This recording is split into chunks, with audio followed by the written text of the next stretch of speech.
my beloved Boss Mike Cervera. Mga kababayan, etong kumalat na balita na si Pangulong Bongbong Marcos daw ay binastos sa Davao. Alam naman natin yan, noona pa lang marami na hong mga nagpo-post. Subukan mo, nga. Subukan mo nga, Bongbong Marcos, pumunta sa Davao. Kung matapang ka, sabi nila. At ang Pangulo, sabi nga ni Atty. Claire, ang Pangulo ay Pangulo ng pangkalahatan ng mga Pilipino, ng mamamayang Pilipino, Bakit? Ibang bansa na ba ang Davao para hindi puntahan at tulungan ni Manong Bongbong? Ang ginawa mga kababayan ni Manong Bongbong, pumunta ron mga kababayan ko. Pumunta sa Davao. At eto na nga. Binigay ni Manong itong video. Panoorin nyo mga kababayan ko. At ini-explain na rin nung ating kaibigan na peke pala yung kumakalat na balita. Nag-viral kasi. Nag-viral ito. Pasok! May mga sumigaw ba talaga? Eto mga kababayan ko, panoorin nyo reaksyon ng mga taga Davao sa pagdalaw ni Pangulong Bongbong. Eto. Pakinggan ho natin. Duterte! May mga sumigaw ba talaga ng Duterte sa harap ni Marcos sa Davao Oriental? Huwag agad magpapaniwala sa video na pinost ni Madam Coriana. Tandaan nyo yan, yung Madam Coriana. Sinungaling din yan. Kita nyo, yun daw followers niya, 1.8 million. Marami 1.8 million followers sa Facebook. Grabe. May 1.8 million followers sa Facebook. Rinig ang mga nagchat-chant ng Duterte noong bumisita si President Bongbong Marcos sa Davao. May nakalagay ding text na reaksyon ng mga taga Davao. Kita nyo, misleading no? Misleading mga kababayan. Empoy, late ka na. Jai, late ka na. Sayang, tawagin mo yung tropa mo, Jai. Sino? Si Jojo Chavez.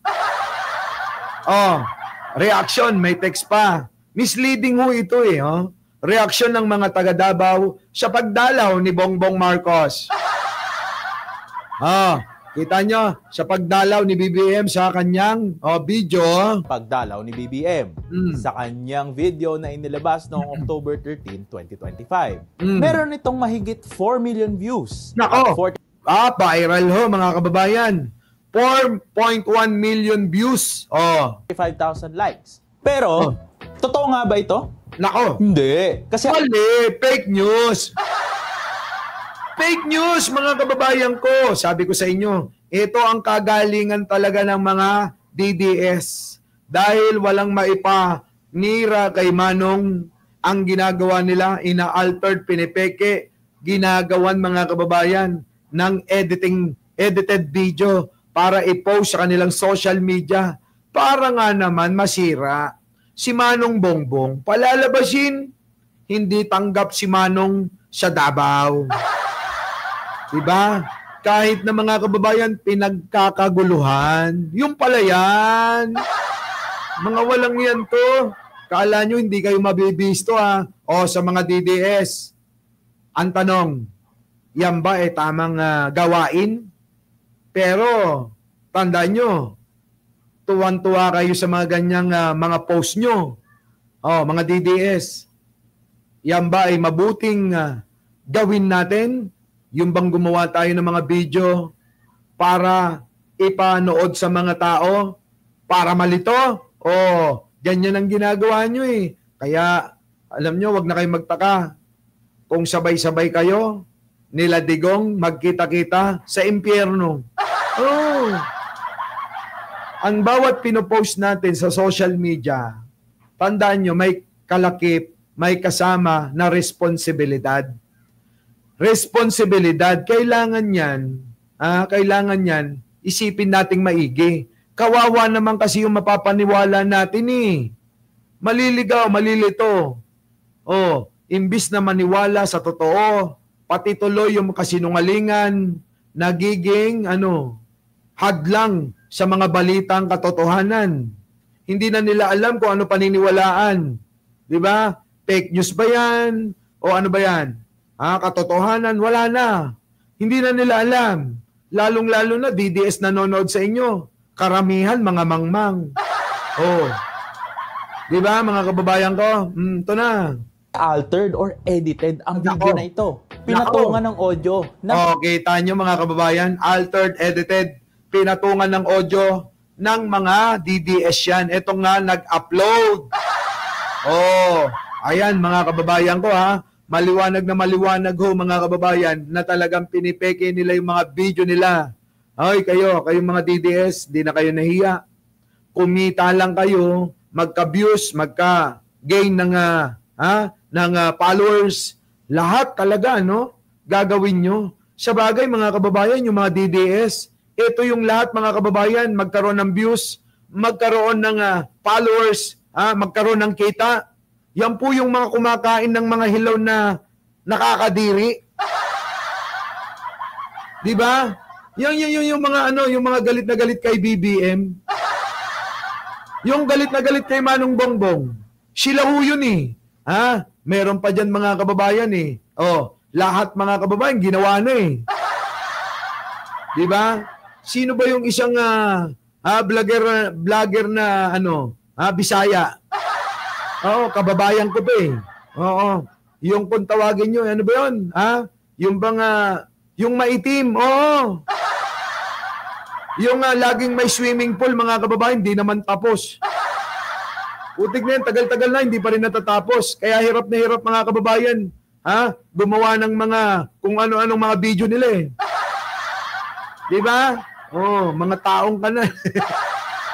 Mga desperado. Sabi dito, di ba? 950 pa lang yung like, sabi. Kita nyo? Mga kababayan, kaya hindi tayo tumataas eh. Pwede ba? Sinasadya nyo yatang hindi mag-likes eh. Empoy? Sinasadya nyo ba? Para magkwento na lang ako ng kaelyahan. Di ba? Ayun mga kababayan ko. Gusto nyo ikwento ko yung mga kakaiba. Hindi. Abangan nyo na lang, mga kababayan, yung kwento ko. Mahirap magsulat nun, mga kababayan. Hindi ho, tatanggap na lang ako sa mga gusto ho na ilathala, ipalabas ang inyong tunay na karanasan. Siya, bengbangan. Ipadala lang po ang inyong liham. Opo, sa aking email. O kaya sa aking messenger, alam nyo naman yan. Mike Cervera lang ang aking ginagamit, wala nang iba. Ano po? Mike Cervera lang ho. Mga kababayan, yung gwapong-gwapo. Isa lang naman ho gwapong Mike Cervera sa Facebook eh. Yung laging nakaitim, yun ha. Hindi MMK. Ang ating karanasan sa bengbangan. Yung bang ikukwento nyo at makapagbigay din ako ng payo kung anong dapat yung gawin. Halimbawa ho, hindi na ginaganahan si Mrs. sa inyo. Pwede nyong ikwento yan sa akin. Bibigyan ko ng magandang payo. Grabe yan, Attorney Empoy, baka ikaw pa mauna, ikikwento mo sa akin yung mga ganyang bagay. Kaya nagbablog ka na lang, Di ba? Itinutuon sa pagbablog, mga kababayan. Kasi nga, mahina na eh. Di ba? Yan ang gusto ni... eto na. Pamimeke ng mga DDS, mga kababayan, ay eto na. Mga chance. Ano nga ba ang nangyari? Nanggaling ang original clip na ito ni Marcos mula kay Maris Calipayan Masinajong sa Facebook. Kita nyo? Na pinost ng ilan oras lamang bago ang altered video. Kinuha ito nang dumalaw si Marcos sa Davao Oriental noong October 13, 2025. Matapos tamaan ito ng magnitude 7.4 na lindol at magnitude 6.7 na aftershocks noong October 10, 2025. Grabe na mga kababayan ko Ayan po nagmalasakit na ho si Pangulong Bongbong. Pero pinapasama pa nila. pinapasama pa po nila eh. Nakakainis. Diba? Oh, pinapasama nila. Nakakainis kayo. Ang bait-bait ni Pangulo, oh. Oh, sige tuloy. Oh. Ang totoong Yan po yung totoong video. Oh, ha? Oh, ang totoong video, ang totoong audio ay naglalaman ng audio ay naglalaman ng reaksyon ng mga taga-suporta niya noong dumating siya at ang tunog ng sasakyan. Kaya bago mag-react o mag-share, siguraduhin tama o totoo ang nilalaman nito. At laging tandaan na hindi porke viral ay totoo ito. Kita nyo, mga kababayan ko, kita nyo yung mga DDS kung paano gaguhin yung kapwa nila, ano? Buti na lang mga kababayan ko. Oo, natauhan na yung mga DDS dito. Diba? Oh, yan. Tandaan nyo mga kababayan ko ha, hindi porke viral, totoo yan. Hindi porke malaki ang views, totoo yan. Oh, yan. Diba? Ang sasama ng ugali eh. Ha? Sabi ko sa inyo, fake yan eh. Oo nga. Oh, di. Oh, eto na mga kababayan ko. Oh, bigyan ko ng reaction yung iba. Tulad ho dito, mga kababayan ko, ha? Ito. Oh, galing pala riyan. Oh. Ang mga chance. Ano nga ba ang nangyari? Nanggaling ang original clip na ito ni Marcos mula kay Maris Calipayan. Mula kay Maris Calipayan, masinadyong sa Facebook. Nadyong sa Facebook. Na pinost ng ilang oras lamang. Ng ilang oras lamang. Noong October 13, taong kasalukuyan. Tapos po, ano nangyari? Kinuha naman po nung isa.